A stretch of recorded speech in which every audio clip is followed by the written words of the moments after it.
This is my name is Jared Orn. I'm one of the supervisors at a research lab that is an hour and a half away from you, and that's called the Cold Regions Research and Engineering Laboratory, CRREL.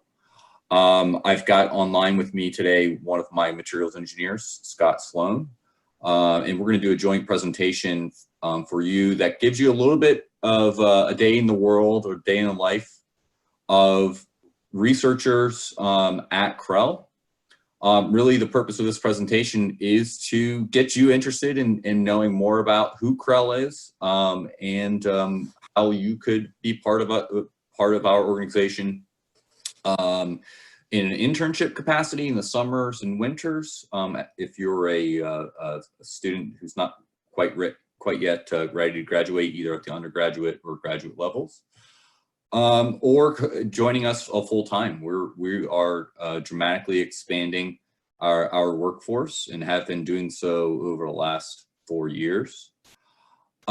Just a little bit about our organization, and I didn't want to bore you too much with a ton of PowerPoint slides, but yeah. So I'm representing just one branch within a number of branches at the Cold Regions Research Lab.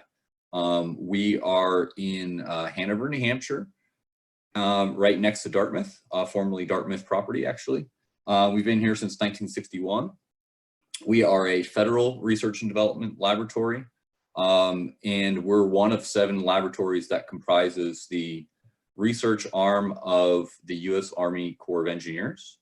So you see that at the bottom of the slide here. You see CRREL on the far left. We're one of 7 labs that is ERDIC, as you see kind of to the bottom right, and we are that research arm for the Army Corps of Engineers. Army Corps of Engineers, you've probably seen you've seen red castle logos throughout the country if you've been to various parks, dams, levees, other historical sites, etc. That is our organization.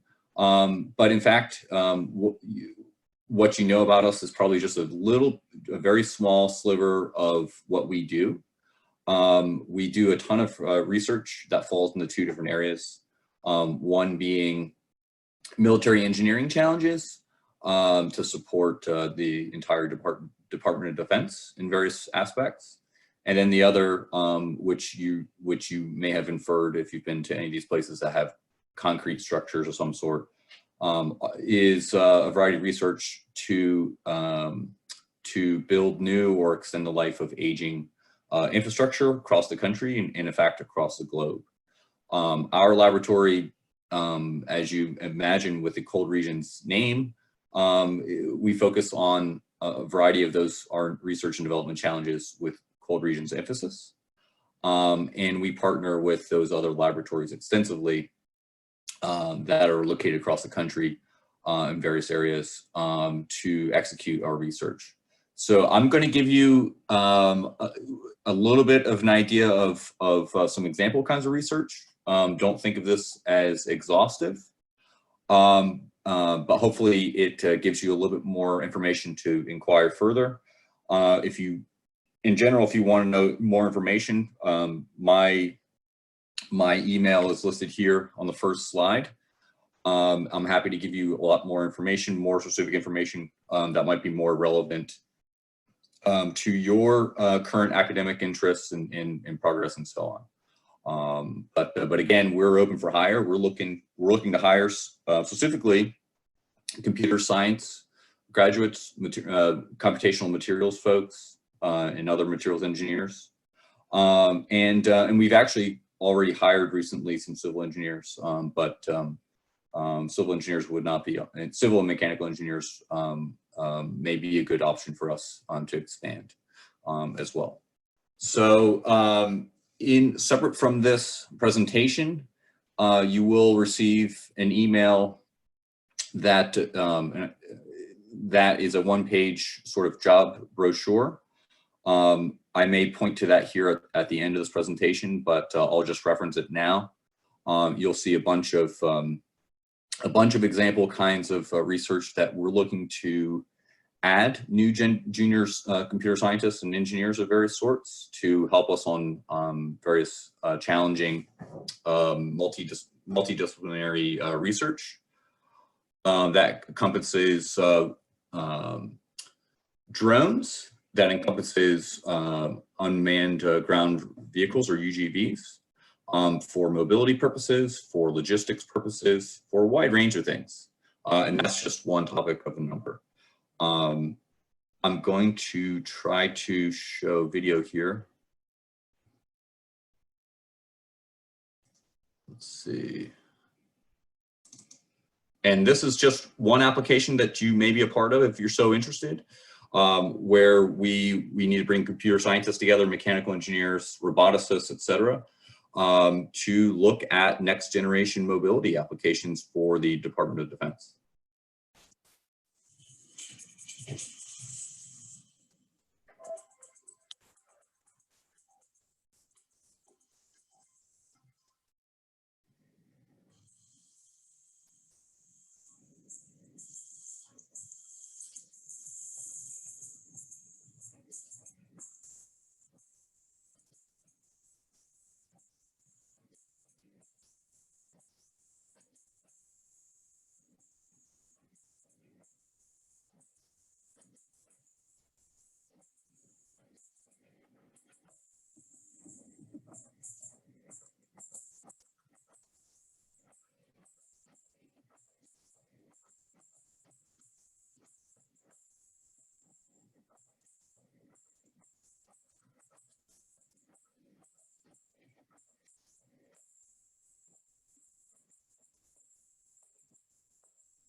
Okay, so that's just a quick, in simple kind of rough video that gives you just one example research area, which is vehicle and personnel mobility for the Department of Defense in cold regions. So I want to spend just a minute here talking about careers with our organization, both for folks listening in at the undergraduate level and at the master's level. Let's say you graduate with a master's. One of the nice things about CRREL being part of a larger organization is our larger organization's commitment to long-term training. For folks with a undergraduate degree, say working, you're out in the workforce for a couple of years and you'd like to get your master's, we routinely fund both master's and PhD studies while you are salaried. And that's important to us because we realize that we've got to invest in people for the long term, and to continue to have you pick up a variety of skills to be better at your job, to be better at solving a variety of research challenges, both on the infrastructure side of the house for the nation, and also in terms of military engineering solutions. So that's all I'll leave there. I'm happy to talk about a lot more of short-term versus longer-term career sort of opportunities at CRREL, but feel free to reach out to me at jared.j j.i.orn@usace.army.mil, as you see here in this PowerPoint.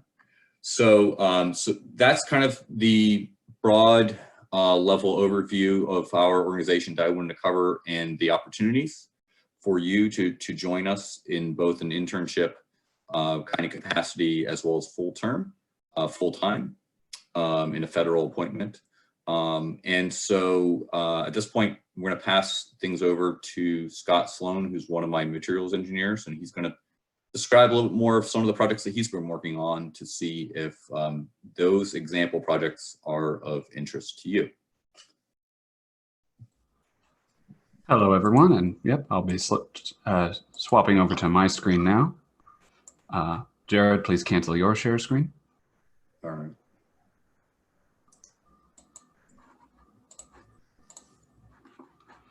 All right, and I'll be talking about the specific research topics that we're performing at CRREL that might interest you guys in terms of cold regions research with a computational or materials background. So at CRREL, we develop, test, and model materials in a variety of conditions. One of our main methods of doing that are our large-scale cold rooms, which most of them can get from about 40 to negative 20 degrees Fahrenheit, but we do have some that can get to even colder. And what these allow us to do is test these materials in the same conditions they'd be having in Arctic conditions and cold region conditions, allowing us to see how they behave without us having to go out to field sites necessarily. Inside of our lab, we do a lot of materials mechanical testing. In the lower and right images, you see our materials testing lab, where we will freeze materials down to the same conditions they'd have in the natural environment, and then we put them through compression and mechanical testing. We can also then accelerate it, having them simulate several winters worth of testing, allowing us to see what's happening to these samples both now and in the future. We also do a lot of field testing across the country with various sites, say in Utah, Minnesota. One of our major sites is up in Fairbanks, Alaska, with our permafrost tunnel. I'll get to that in a second. We also, obviously for all the computer scientists listening in, do a lot of modeling and simulation work, both with desktop workstations and with our own high-performance computing center. Now, I've used a lot of different supercomputers across the country: Blue Waters, the Texas Advanced Computing Center in Austin, and XSeed in San Diego. And I will say, just for those of you who use supercomputers, the HPC is one of the easiest to use and get an allocation with. It's not the largest supercomputer in the country, but because it is a smaller system with a dedicated use rate, we can get allocations on it extremely easily. So you can model much larger systems than you might get using a normal academic system. Next, though, I'll talk about the field testing, but I will get back to the modeling in just a few slides. So for our field testing, we don't just work in our cold rooms. We have a lot of our large-scale testing capabilities as well. One of our commonly used large-scale testing systems is what we call the Frost Effects Research Facility. A picture of one of its test beds is in the lower right. What this is one of the largest Arctic pavement testing facilities in the country. What this lets us do is, instead of the cold rooms, which are more for testing smaller devices and methods on a lab scale, the FERF, as we call it, is for testing actual structures, building, construction. One test that we did recently was we simulated a snow runway inside the FERF. What this is that we took a large amount of snow and compressed it down, and then we're able to test the mechanical properties of that runway and see how it actually is performing. And the reason why that's an important study is these snow runways already exist in the field, but they're taking a largely conservative approach to their use. No one wants to land a fully loaded plane on a runway that might break. So these snow runways, we, however, can test in our environment and see how well they perform and push them to that breaking limit without putting anyone in risk or damaging an in-use runway. We also do a lot of testing in Alaska. One of our major sites is the permafrost tunnel in Fairbanks. What this basically is a long tunnel that gradually descends through and underneath the permafrost. And what this allows us to do is see what's happening to the permafrost over thousands and thousands of years. As you go deeper down, you're looking further into the past. It also allows us to see what's going on with the permafrost right now, recently near the surface. The Arctic is changing, and the permafrost tunnel is our barometer for seeing what those changes are over time. But if we want to see what those changes are in the future, well, that's where the computer scientists and modeling efforts come in. So CRREL handles a lot of computational modeling challenges as well in a variety of different modeling methods, from finite element modeling shown here to molecular dynamics, mostly in the biological spectrum, to weather simulations, say of blizzards or activities in cold regions. So CRREL handles a variety of different programming and computer science challenges. We're not one specific, hey, we're good at this, we're good at that. Mostly we adapt to a customer's needs. So if a customer comes to us saying, hey, we want you to do this modeling that you may not have done before, we will undertake it and do short-term training.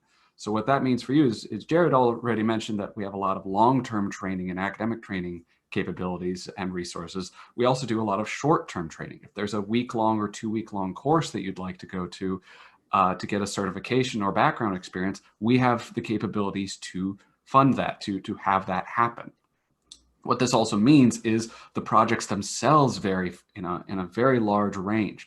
The model I'm showing you here was a freezing soil study to see what's going on with soils as they freeze over multiple winter cycles. The customer that was interested in this wanted to know what was happening to soils underneath his roadways, underneath pavements, so that we could see what's happening to the ice content, the thermal properties like the conductivity, letting us figure out what happens to that soil strength and thus the roadway strength, which leads to better predictions in terms of when the roadways need to be repaired, maintained, and that sort of way, which cut costs. We also focus on other topics such as monitoring the environment through pollutants, reducing signal noise through blizzard navigation. So if you're interested in getting your feet wet in a variety of different topics, CRREL handles a lot of different problems depending on our customers' needs. So if you would like to try out a variety of different things, CRREL would be the right place for you. There is a specific topic, though, that we've been focusing on recently that we're wanting to find people interested in the topic of machine learning. Now, we've been focusing on a couple projects with machine learning, but we're wanting to expand this further. Some of our recent projects include identifying pollutants from local soil conditions. What this is we place out a sensor in the field that looks at things like the local soil's temperature, alkalinity, and a few other things, and it figures out, okay, is there a presence of some sort of pollutant? Is there diesel? Is there nitrogen? What is in the soil that's modifying it in some way? And we have several of these sensors already in existence and we're testing them. Some of the experimental data is shown over on the right, but we're wanting to improve these further, turn them into an actual product so that we can give them to an end customer. CRREL is very customer oriented. So you'll usually be working a lot on projects that are going to be directly moved to an actual product. It's not going to be mucking around, so to speak. We're also working on a lot of classification of wastewater. A lot of the wastewater treatment facilities in New England are actually handled by the New Hampshire National Guard. And one thing that we're wanting to focus on is improving the wastewater treatment for them. So what's going on with that is a lot of, whenever the wastewater comes in, it has to be classified as to what is actually in it, what sort of treatments will be necessary to improve it. The first stage testing, though, tends to be more cheaper than the second stage. So the first stage is looking at just general properties of the wastewater, its chemical properties, its acidity, etc. Whereas the second stage testing is looking at things like bioassays, if there's viruses or bacterium in the water. And those second stage testings tend to be more expensive than the first and tend to take more time. So it becomes difficult to perform that second stage testing in all cases. That becomes very relevant, you might notice, when we're dealing with, say, the current situation of looking at certain, say, viruses in the water. So these topics, our research topics, tend to be very, very relevant. So we're trying to make a machine learning system that can identify whether or not that second stage testing is necessary just from the first stage testing, which would cut costs, allow people to do more testing where it matters, and help improve the health of the general system, keep people safe and keep people healthy. We're also working on providing for these projects and others using machine learning chips. If anyone listening has a computer engineering or computer hardware or electronics background, you'd be interested in these chips. Basically what these do is they accelerate machine learning and neural network calculations in much the same way that a GPU accelerates visual and video games. What they are is are chips that they hard encoded into the architecture to do specifically the calculations found in machine learning, as opposed to a CPU that does general calculations and a GPU that does specifically the calculations associated with visual processing. What this means is these chips are incredibly fast and incredibly power efficient, which makes them perfect for sensors. So this directly relates back to all the sensor talk I've been mentioning. So if you're interested in machine learning and getting specific machine learning projects created, getting specific ideas growing, certainly let us know. And if you have a background in Arduino or Raspberry Pi, let us know as well, because as you might notice from the pin layout on these little chips in the lower right, they mount directly on top of Arduino and Raspberry Pi systems. So certainly let us know. And if there are new ideas that you might think that you come up with, that you'd like to support, that you'd like to work on, let us know. CRREL has the ability to manage a large variety of projects. We're a constantly expanding group, and if you're interested in working with us, we'd love to have you. And if you have any questions, as Jared said, make sure to send those our way, and we'll be able to talk further and see what we can do for you. Jared, take it back. Sure.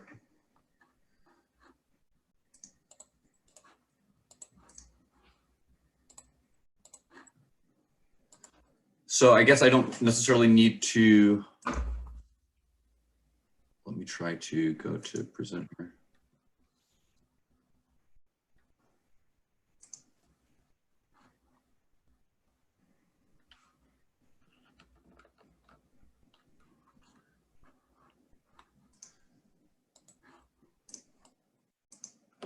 So yeah, so I'll just go back to the first slide. I love to chat with any prospective summer interns that would like to come to CRREL this summer and make that an enduring, you know, turn yourself on for some period of weeks and be at CRREL in the summer times, in the winter, if you've got a couple of years or a few years to graduate. And like I said, we're hiring essentially as fast as we can find the right folks on a number of different projects that are really wide ranging right now. And hopefully you've gotten just a little taste of that over the presentation today. But again, my email is jared.i.orn@usace.army.mil, as you see here, Army Corps of Engineers. And we're in a fantastic part of the state. We're up in the Upper Valley, right next to Dartmouth.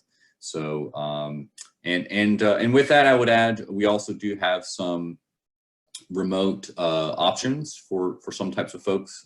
I've got employees just within my branch in Los Angeles, Washington, D.C., Pittsburgh, and